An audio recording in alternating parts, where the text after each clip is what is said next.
Bonsoir à toutes et à tous. Je voudrais m'adresser à travers cette vidéo à trois groupes de personnes. Tout d'abord à mes frères et sœurs chrétiens nés de nouveau, ensuite à mes collègues serviteurs de Dieu, qu'ils soient pasteurs, docteurs, évangélistes ou autres, et puis enfin à mes auditeurs non chrétiens, non croyants, mais qui néanmoins sont des hommes et des femmes de bonne volonté, qui aiment et qui cherchent la vérité. Je m'adresse donc tout d'abord à mes frères et sœurs en Christ. Nous savons, bien-aimés, que les temps sont mauvais. Les prophéties bibliques s'accomplissent chaque jour un peu plus sous nos yeux. Le Seigneur est proche, et quand je dis proche, bien sûr, nous ne savons ni le jour ni l'heure où la trompette sonnera, mais ce qui est certain, c'est qu'elle sonnera au temps fixé par Dieu. Et c'est là que je voulais adresser un avertissement à la fois fraternel et solennel à vous tous qui écoutez cette vidéo. Dieu est un Dieu de justice, un Dieu d'amour et de miséricorde, certes, mais d'abord et avant tout un Dieu de justice, et sa justice ne va plus tarder maintenant à s'exercer sur ce monde impie dans lequel nous vivons. Nous arrivons au temps des nations décrits par la Bible. Depuis trop longtemps, les nations et leurs chefs se moquent du Seigneur, se rebellent contre lui et blasphèment son saint nom. Ils oppriment leur peuple, ils pratiquent l'injustice et la corruption, ils n'ont aucune crainte de l'Éternel. Et pour nous chrétiens, sachant que Jésus revient pour enlever une épouse sans tache, ni ride, ni rien de semblable, selon la Bible, et non pas une prostituée, infidèle, séductrice, aimant le monde plus que son époux, tachée, souillée par le péché et la compromission. Sachons qu'un véritable tri va s'opérer lors de l'enlèvement de l'Église, car c'est de cela qu'il s'agit. Ne doutons plus un seul instant, ce ne sont pas tous les chrétiens qui seront enlevés, loin de là. Malheureusement, beaucoup précisément vivent selon la chair et selon les désirs insensés de ce monde promis à la destruction, tels que le furent jadis les villes de Sodome et Gomorrhe ou Ninive.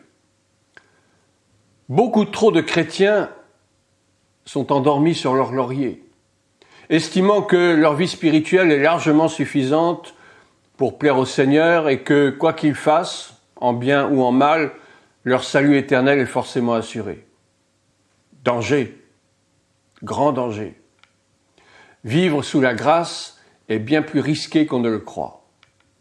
On s'autorise des petits écarts, sachant que Dieu pardonne toujours quoi qu'on fasse.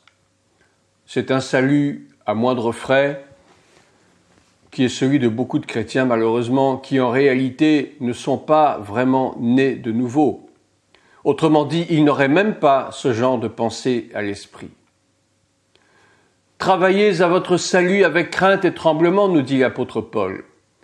Mais aujourd'hui, en plein XXIe siècle, quels sont ceux qui véritablement tremblent et ont crainte de Dieu ? Hébreux 4, verset 1 nous dit « Craignons donc, tandis que la promesse d'entrer dans son repos subsiste encore, qu'aucun de vous ne paraisse être venu trop tard. » Je relis donc, craignons donc, tandis que la promesse d'entrer dans son repos subsiste encore, qu'aucun de vous ne paraisse être venu trop tard. Notre temps est compté. À mes frères et sœurs qui vivent dans l'angoisse des temps que nous traversons, dans la peur, je vous dis, rien ne sert de vous angoisser.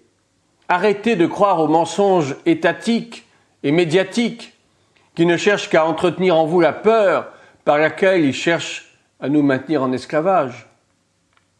Quelqu'un a dit, je ne sais plus si c'est un écrivain, un philosophe ou un politicien, que la meilleure façon de garder un peuple et de le gouverner, c'est par la peur. La peur rend servile, rend esclave. La peur pousse à accomplir des choses irraisonnées, insensées, irrationnelles, dont les conséquences peuvent être vraiment dramatiques, non seulement pour nous-mêmes, mais aussi pour notre entourage. La peur bloque toute possibilité d'avenir. Elle nous place de force devant un mur infranchissable. Elle nous pousse à prendre des décisions regrettables et forcément nuisibles. Elle nous pousse à nous replier sur nous-mêmes sans plus se soucier d'autrui, à vivre égoïstement. La peur est l'ennemi de la foi.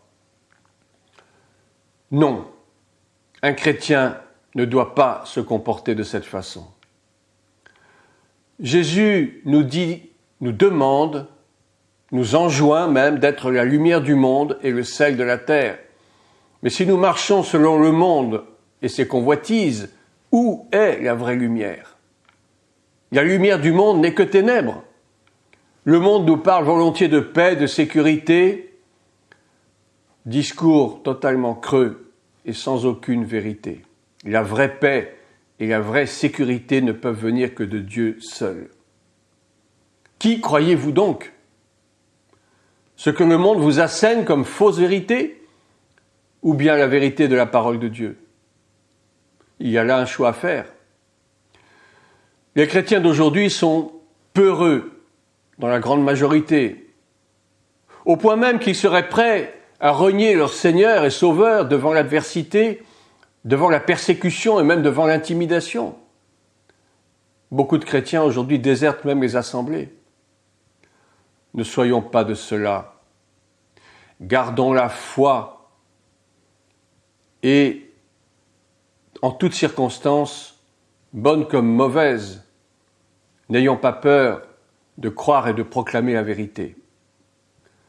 Et surtout, comme je le disais plus haut, comme le dit l'apôtre Paul, travaillons à notre salut, de peur d'arriver trop tard. Je m'adresse maintenant à mes collègues dans le ministère, les pasteurs, les enseignants, les prophètes, etc. J'ai à cœur de vous transmettre ceci. Loin de moi d'être un moraliste et de pointer du doigt les défauts des autres et de m'ériger en juge. Non, ce que j'ai à vous dire me concerne moi-même au premier chef en tant que serviteur de Dieu. Qui suis-je pour juger qui que ce soit? Si le Dieu des cieux, le Seigneur, nous a appelés à le servir dans un ministère quelconque, retenons et souvenons-nous que ce n'est pas pour nous-mêmes, mais pour l'édification du corps de Christ et pour le perfectionnement des saints, ainsi que le dit le chapitre 4 d'Éphésiens au verset 11. Dieu a fait des dons aux hommes à travers ces 5 ministères.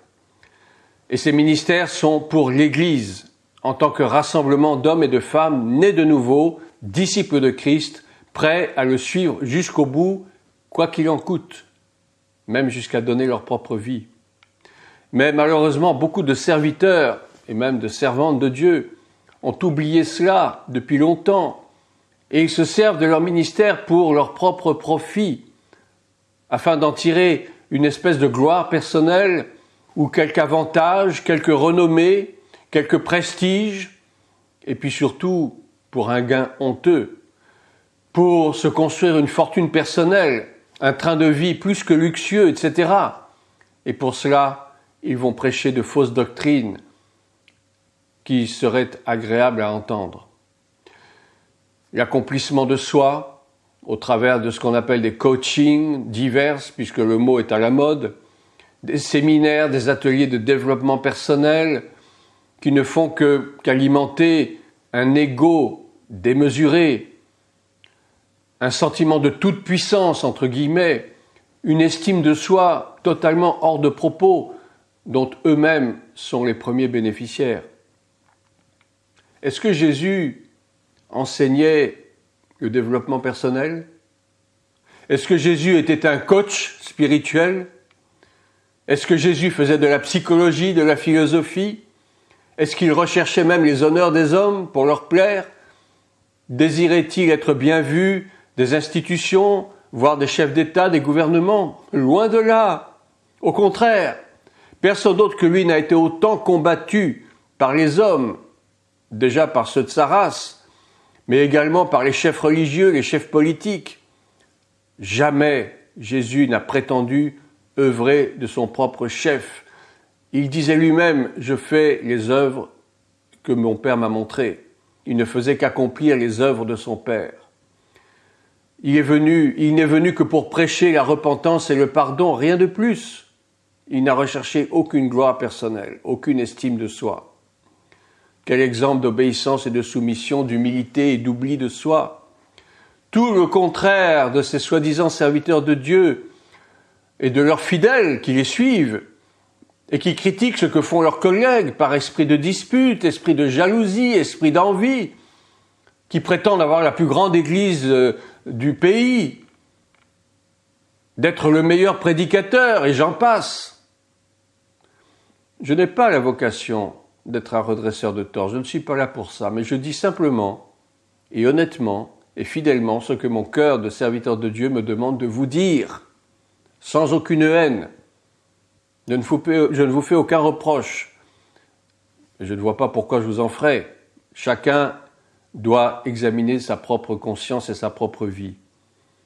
Et je sais qu'à l'écoute de cette vidéo, beaucoup vont peut-être me détester en pensant que je me mêle de ce qui ne me regarde pas, mais peu m'importe au fond. Que vous m'aimiez, que vous me détestiez, c'est pas ça l'essentiel.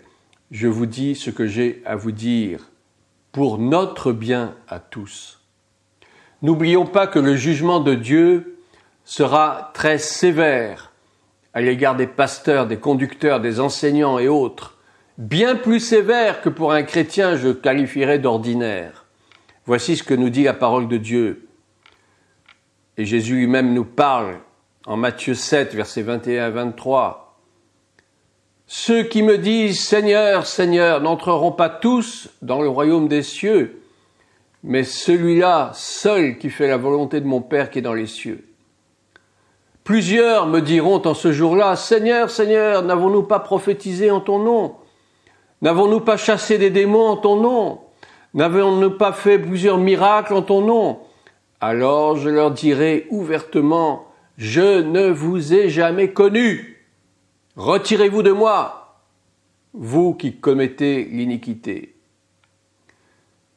Et dans le chapitre 3 de la lettre de Jacques, il nous dit ceci, « Mes frères, qu'il n'y ait pas parmi vous un grand nombre de personnes qui se mettent à enseigner, car vous savez que nous serons jugés plus sévèrement. » Tout ministère comporte des risques, et les plus grands dangers sont l'orgueil et la cupidité. Ce sont ces deux dangers-là qui, dans la plupart des cas, détruisent des ministères, détruisent des fidèles, à commencer bien sûr par ceux qui sont à la tête, car le diable frappe d'abord la tête pour détruire le reste. En tant que serviteur et ministre de Dieu, notre responsabilité est immense. Notre charge consiste à conduire ceux qui nous sont confiés par Dieu, non pas pour les maltraiter, pour les opprimer, le monde les opprime suffisamment déjà, ou les soumettre à notre volonté personnelle, mais pour les conduire, comme dit le psaume 23, dans de verts pâturages, là où la nourriture est riche et excellente, là où règne la paix parfaite, là où il y a la sécurité, là où l'on ne peut craindre les attaques de l'ennemi, et si elles surviennent, nous sommes défendus par notre Père Céleste. Les brebis du Seigneur ont besoin d'être soutenues, bien gardées, et n'oublions pas qu'elles ne nous appartiennent en aucun cas. Nous ne sommes pas ni leurs maîtres, ni leurs propriétaires, et Dieu nous redemandera des comptes sur la façon dont nous aurons géré son troupeau. C'est là qu'il y aura, hélas, des pleurs et des grincements de dents. Dans ces temps de la fin, soyons encore plus vigilants, d'abord sur nous-mêmes, avant de prétendre pouvoir nous occuper des brebis du Seigneur, car le diable rôde comme un lion rugissant, particulièrement autour des ministères suscités par Dieu, et non pas bien sûr par les ministères, autour des ministères autoproclamés, car Dieu ne s'en occupe pas, et le diable non plus. Et malheureusement, ils sont nombreux, mais Dieu s'en occupera un jour quand même. Même s'il les laisse faire pendant un certain temps, un jour ou l'autre, le jugement tombera. Enfin, je voudrais m'adresser à vous qui ne croyez ni en Dieu, ni en Jésus-Christ, qui n'avez pas de religion, mais qui êtes néanmoins des hommes et des femmes de bonne volonté. Oui, je m'adresse aussi à vous, vous qui écoutez ce message. mais qui n'avaient pas de vie chrétienne, si l'on peut dire, ou qui ne croyaient en rien. Mais comme dirait un célèbre humoriste, disparu depuis, rien, c'est rien, et 3 fois rien, c'est déjà quelque chose. Je paraphrase un petit peu. Donc je vais essayer de vous expliquer 2 ou 3 choses, c'est-à-dire 3 fois rien, mais qui pourraient peut-être vous montrer la bonne voie. Vous ne croyez pas en Dieu, et pourtant Dieu croit en vous, puisqu'il vous a créé de ses propres mains. Et c'est ce que nous dit le livre de la Genèse au chapitre 2 et suivant, versets 7 et suivant. Non, nous ne descendons pas d'un singe qui lui-même descendrait de quelque autre animal moins évolué, lui-même descendant, etc., etc. Nous avons bel et bien été créés par Dieu lui-même et nous sommes issus de la terre. Vous niez l'existence de Jésus-Christ et pourtant, même des historiens ont attesté que cet homme a réellement existé. Il y a là même tellement de témoignages l'attestant. Mais bien sûr, pour vous, tout cela est du passé. Mais il y a eu des témoins directs et indirects de sa vie et de son œuvre. Quand on contemple la nature, ne serait-ce que cela, les phénomènes de l'univers, les climats, on ne peut croire que cela provient du hasard. Tout est parfaitement réglé.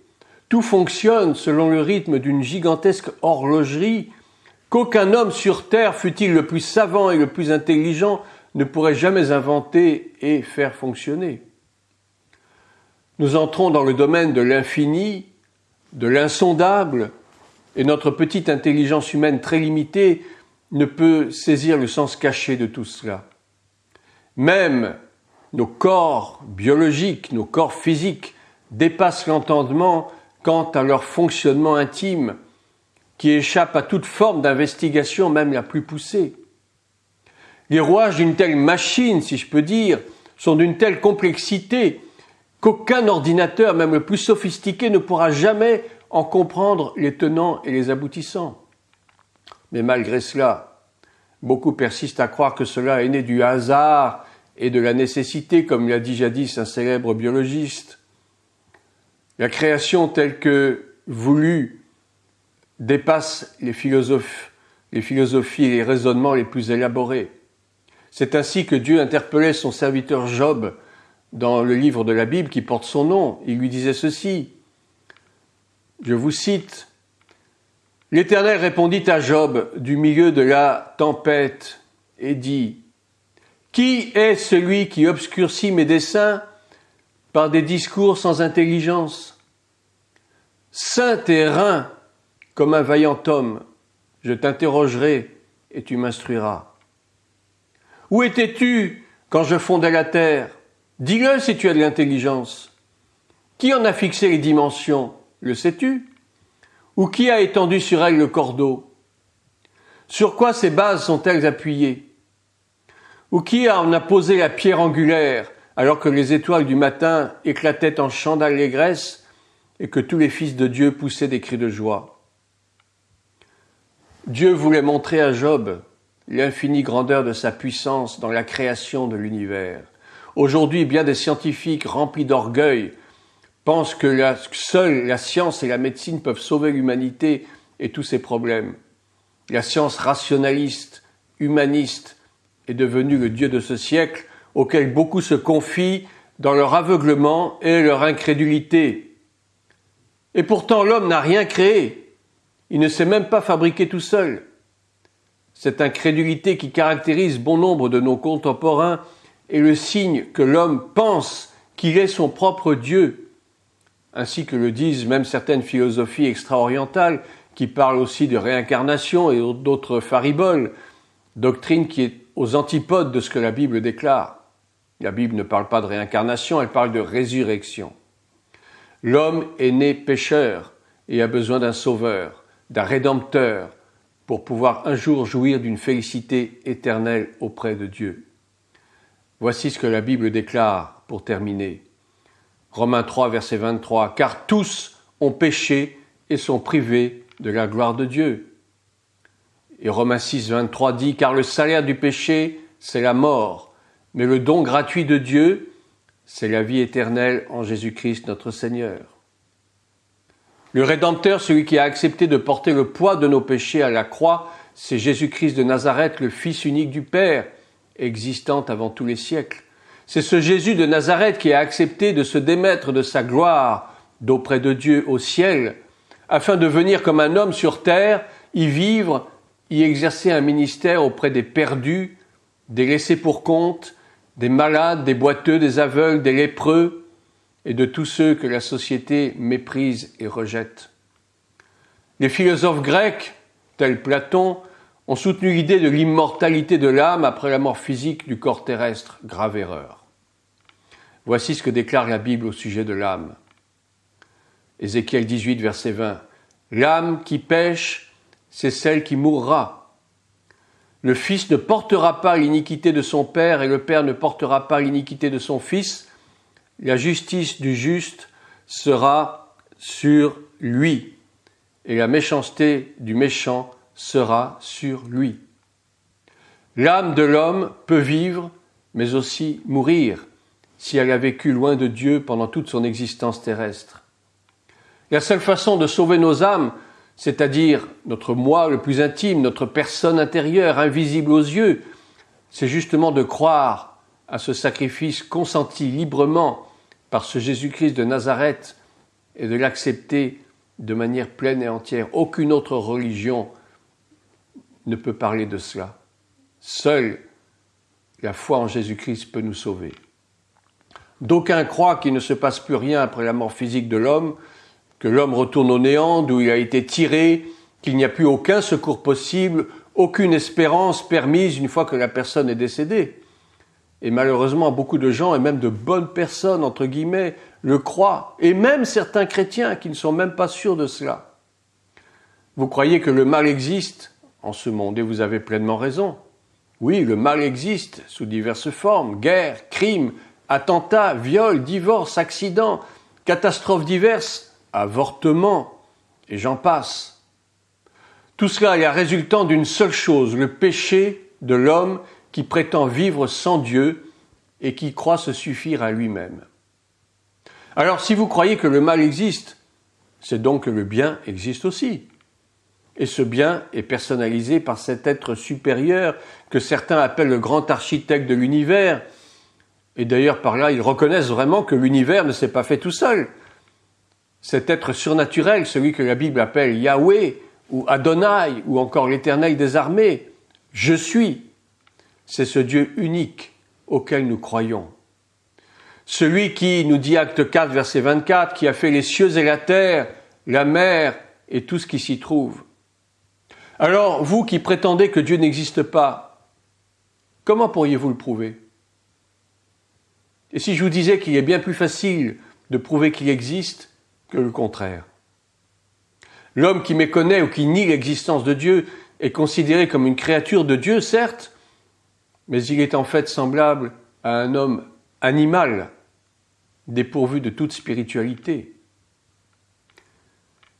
Et c'est ce que nous dit 1 Corinthiens 2, versets 14 à 15. Mais l'homme animal, c'est-à-dire celui qui est pourvu d'une âme, mais qui est dépourvu d'esprit, ne reçoit pas les choses de l'Esprit de Dieu, car elles sont une folie pour lui, et il ne peut les connaître, parce que c'est spirituellement qu'on en juge.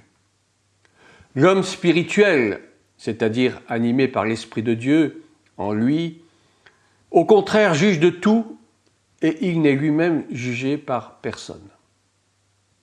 Voilà toute la différence entre ceux qui croient en l'existence de Dieu et qui en vivent quotidiennement, il ne suffit pas de croire, et ceux qui ignorent, volontairement ou non, son existence et vivent comme des hommes animaux, livrés à leur sens naturel et totalement étrangers à la vie de Dieu.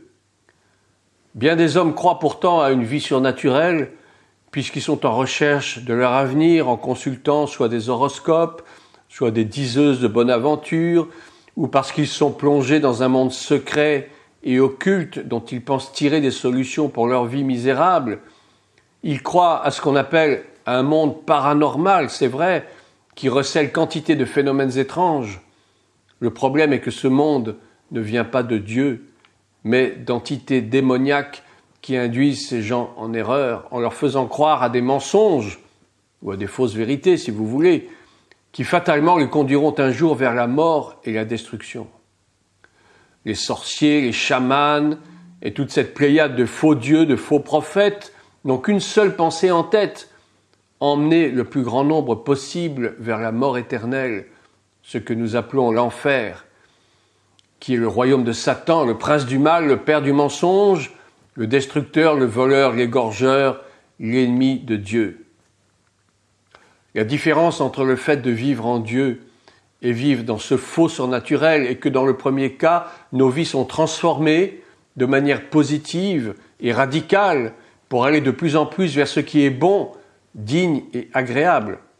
Alors que dans le second cas, ceux qui se livrent à ce monde démoniaque ont pris déjà leur passeport pour la mort éternelle sans aucun espoir de retour. Il y a, chers amis, dans la vie des choix à faire. Et ces choix vont nous engager pour le reste de nos existences. Le philosophe Jean-Jacques Rousseau a écrit au XVIIIe siècle que l'homme est naturellement bon, c'est la société qui le corrompt et le rend mauvais. Faux! Si l'homme était si bon depuis l'origine, alors comment expliquer ce déferlement de méchanceté, ces guerres, ces crimes qui se perpétuent de siècle en siècle, sans qu'aucune solution viable ne soit jamais trouvée pour y mettre un terme? Croire en l'existence de Dieu ne suffit même pas, il faut le vivre, comme je le disais tout à l'heure. Finalement, tout le monde peut croire qu'il existe une puissance supérieure, mais sans savoir ce que cela implique pour nos vies. Les dieux romains et grecs étaient aussi considérés comme des puissances supérieures, mais cela a-t-il changé le cours de l'histoire?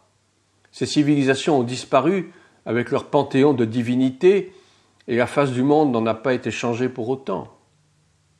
Il est grand temps de se remettre en question. Le monde va mal et ira de plus en plus mal, quoi que les hommes puissent tenter pour essayer d'y remédier. Ni les traités de paix, ni les accords, ni les conférences au sommet, rien ne pourra mettre un terme définitif à la corruption du genre humain. Tout cela n'est qu'artifice et illusion. Et pour terminer, je vous citerai 2 versets. Le premier de Jérémie, chapitre 17, verset 5. « Maudit soit l'homme qui se confie dans l'homme, qui prend la chair pour son appui et qui détourne son cœur de l'Éternel. » Et le psaume 118, versets 8 à 9. « Mieux vaut chercher un refuge en l'Éternel que de se confier à l'homme. Mieux vaut chercher un refuge en l'Éternel que de se confier au grand. » Je vous laisse sur ces paroles. Que Dieu vous bénisse. Et je m'adresse à tous, sachez que les temps sont proches, qu'il est temps de se tourner vers ce grand Dieu, ce Dieu d'amour, de miséricorde, mais aussi ce Dieu de justice. À très bientôt.